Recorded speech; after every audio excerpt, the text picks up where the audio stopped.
The Oklahoma City Thunder are advancing to the conference finals after beating the Denver Nuggets in 7 games. Now, I'll be completely transparent. I'm recording this with about 9.5 minutes ago in the fourth quarter, but they're up 106-74, and I don't feel super confident that Denver's coming back from this.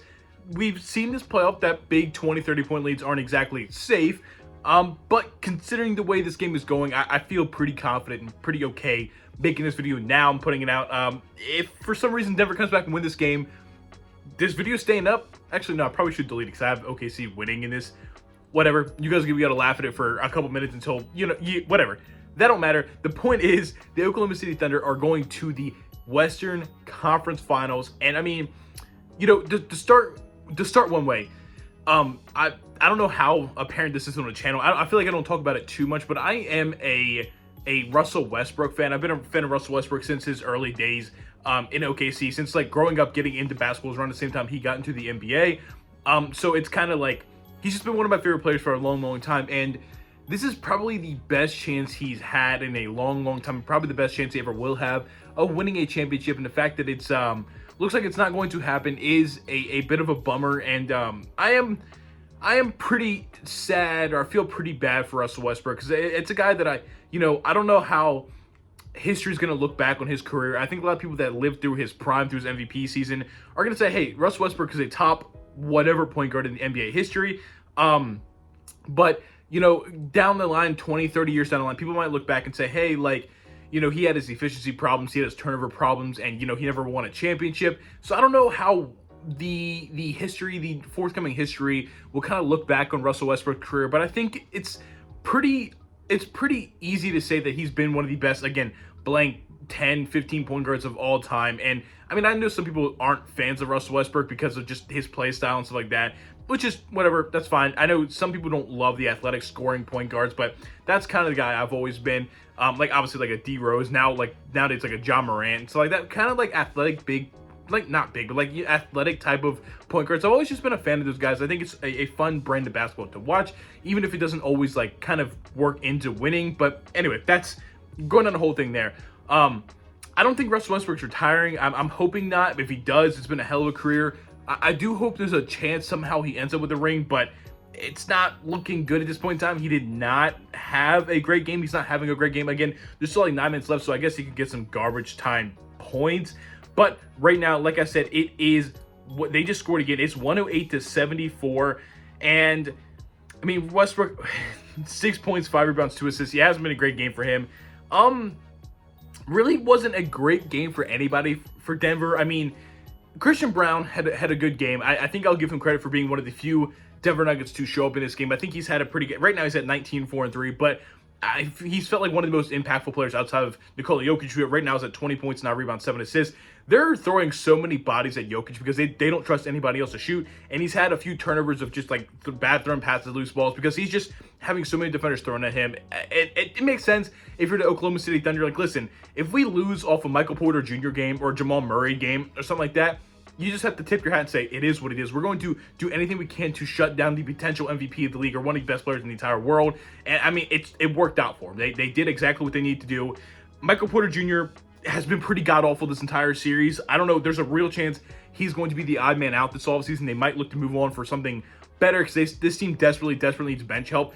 At one point in time, they took Jokic off the court for only like, 2-3 minutes, and the Oklahoma City Thunder went on a 13-0 run. This Denver Nuggets team simply cannot sustain an offense without Nikola Jokic on the court. So I could see them moving on from Michael Porter Jr. for a guy that can kind of come in off the bench and be more of a offensive, like can kind of run the offense, because as good as Russell Westbrook at this point in time, like he's not that anymore. It's not who he is. So I don't think they really trust that. And Jamal Murray's more of a 2 guard that plays a point guard, because he has one of the best, if not the best passing center of all time. So Jamal Murray's a true point guard. I don't think he's not really running your offense. So it wouldn't surprise me if Michael Porter Jr., because the team's always going to need a 6'10 shooter. Now, again, he hasn't been shooting great this playoff run, but he is a pretty good shooter most of the time. So I could definitely see them looking for, I don't know, they need more defense. Like, if you can find like some sort of defensive wing, and then like kind of a guard or a guy that can kind of take care of the ball when Jokic is off the court, I think that's something that He's going to be really, really impactful for this team. Aaron Gordon, shout out big time Aaron Gordon. He has a hamstring injury, and they're saying he's going to need about a month recovery process, but he suited up for Game 7, and I mean, 8 points, 11 rebounds. He's only took like, 4 or 5 shots as I record this right now. Like, you can definitely tell he's definitely limping around. He's had a couple bad turnovers. Like, hey, I fully respect you lacing up and going out there and playing, because this is potentially the last game of the season if you lose, and it looks like it is going to be a last game of the season for them. So you want to go out there and at least try. It's always a weird thing of, like, if you're injured, do you still go out there and give your all, even if it's only 50% of yourself, or do you, like, sit out because maybe 50% of you actually is going to end up hurting the team? I don't think that conversation really applies at this point in time. Maybe they lost by like 30. I don't think that conversation really applies to this kind of situation. But big shout out to Aaron Gordon.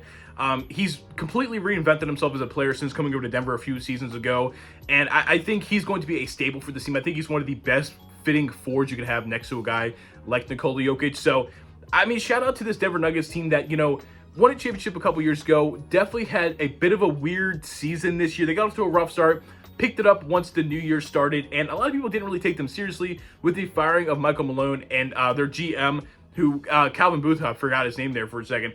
But they fired them a little bit before the season was over into the playoffs. A lot of people didn't really take them seriously. They're like, this team is not good outside of Jokic. And you know what? They take the record-wise best team in the NBA to 7 games in the second round. David Adelman had a few moments where, like, there was no Jamal Murray and Nikola Jokic on the court at the same time. Like, that's not a good recipe for this Denver Nuggets team. Without those two on the court, there's, like, nobody at all creating offense. And that's something that people were upset with Michael Malone about for years. So you don't love to see that. But again, this is his second playoff series coaching in his first year coaching. It's only been a couple months he's been, not even a couple, 1 or 2 months he's been coaching. So I'll give him a pass on that. You know what I mean? Like, Julian Strawther, who after having a big Game 6 was not good this game. They tried to get some of that Game 6 magic from Julian Strawther, and it just didn't happen.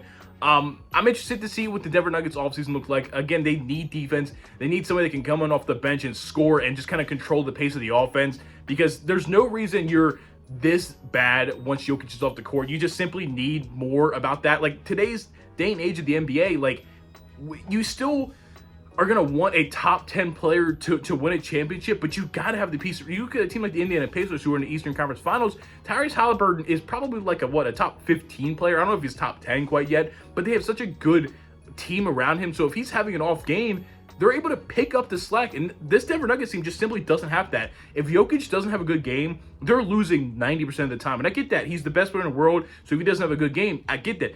But it just doesn't seem like they have people right now that can step in and really step up when Jokic is not having a good game. Now, for the Oklahoma City Thunder, Shai has a 30-piece. He's doing what he's doing. Hasn't been I don't think it was a super great playoff series for Shai, but he did enough, and he came out with a 30-piece in Game 7 to get the job done. Jalen Williams had a really bad Game 6, and right now, again, there's about 4 minutes left, or 4.5 minutes left in the fourth quarter. He has 21 points, 5 rebounds, 7 assists. Definitely is a much better game. He got a lot of criticism for failing to kind of help close out the Denver Nuggets in 6 games. And I'm kind of, I've been kind of all over the place with J-Dub, because I think he has the potential to be a really good second option. I just don't know if this team's looking to win right now. I don't know if he's that yet. I don't think he's consistent enough with his scoring to be the number 2 option, because we've seen all regular season that this team relies so heavily on Shai creating all their offense, because as good as this OKC Thunder team is, they don't have a lot of people that can create their own shots outside of Shai, and that's what you're hoping Jalen Williams can kind of make that step and be that second ball handler, shot creator, that kind of thing. We saw last playoff, he didn't really have a great playoff run, and that was part of the reason they lost in the second round. A lot of people going into this playoff series was like, hey, we need you to step up and be the surefire second best player on this team. We need you to be able to go out there and create your own shots when Shai is either off the court or maybe having a rough game. And he's had a couple games where he was pretty good at that, and he's had a couple games where he was not good, and one game where he was really bad at it in Game 6. I don't want to speak too much on it, because he's only 24 years old. I'm not giving up on Jalen Williams. People wanted to break up Jason Tatum and Jaylen Brown for years, and they stuck with it, and thank God they did. And I'm not going to say Shai and Jalen Williams going to be the same thing as Tatum and Brown, but you get my point of, you got to let these guys play together for a few years, kind of really build up the team before you just ship off one, especially when they're still both in their mid-20s. You know what I mean? But again, I just don't know if they're looking to win a championship this year. I'm not so sure J-Dub's consistent enough right now. But again, in 2 to 3 years, I think he could be one of the best second options in the entire NBA. You have a Chet Holmgren who, again, had a very up and down series. He had that one game early in the season where he missed the free throws and they lose the game. Like, again, a very, very up and down. Still a very, very young team. These guys, J-Dub, Chet Holmgren, these guys are very, very new into playoff basketball. Isaiah Hartenstein, this is kind of like his second season of actually being a breakout good center. I think he had a pretty good series, all things considered. Casey Wallace had a big dunk on Jokic. Alex Caruso hit some timely threes all over the place on the defensive side of the ball. You know who Alex Caruso is. Aaron Wiggins is obviously going to come in and get you points. It's just what Aaron Wiggins does. I don't know. This OKC team, like all year we've been looking at, like this is an almost 70-win team. We think they're going to just run through the Western Conference, and these guys are a guaranteed finals appearance. That's what a lot of people thought. Obviously, you have Lakers fans thinking maybe they could get down there. Maybe Rockets fans thought they could. Warriors fans thought they could. But they haven't looked as dominant in the postseason as they did in regular season. But I don't take it too much. This team's still very young in terms of, well, young in general, and also very, very young in terms of playoff basketball. They now go against a team in the Minnesota Timberwolves who their number one option, Anthony Edwards, is also very young in both like he's 23 and also in playoff series. But they were in the conference finals last year, so they have some experience being there. Julius Randle, who's at like 30, like he doesn't have a lot of playoff experience, but he's been there. Rudy Gobert's been to multiple playoff series.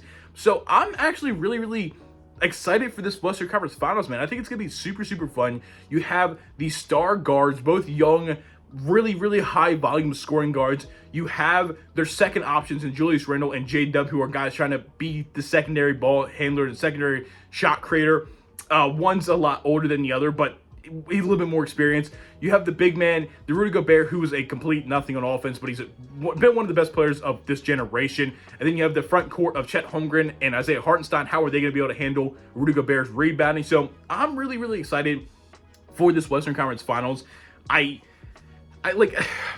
think if I were to give you a prediction right now, this is, again, just coming straight off this game, I'm gonna say Thunder in 7. I think this is going to go 7 again. I hope it goes 7 because I'm just really, really a big fan. I don't think Anthony Edwards, I said in the video yesterday, Anthony Edwards didn't have a crazy playoff run or crazy playoff series in the second round.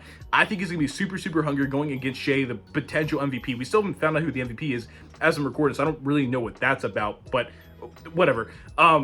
So, like, I think Anthony Edwards is going to be super, super hungry. Julius Randle coming off his probably best playoff series of his career, best playoff run so far of his career. It's going to be super, super hungry, ready to fight. And this is two teams that have a lot of depth. I'm just really, really excited to see how this pans out. Denver, again, I don't really know what you guys are going to do in the offseason. I would be shocked if these same 5 guys are back next season in the starting lineup, with it being Jamal Murray, Christian Brown, Michael Porter Jr., Aaron Gordon, and Jokic. Obviously, Jokic, Jamal Murray, I think Aaron Gordon are locked. I think Christian Brown, I think the guy is going to be Michael Porter Jr. What does that look like? I don't really know yet. But you know what? Denver put up a great fight. Not in Game 7. They're down 85 to 125 now at 2 minutes left to go. Not a good Game 7 fight, but they were able to push this series 7 games. So big shout out to Jokic. Big shout out to Shai. And yeah, here we go. Thunder Timberwolves Conference Finals.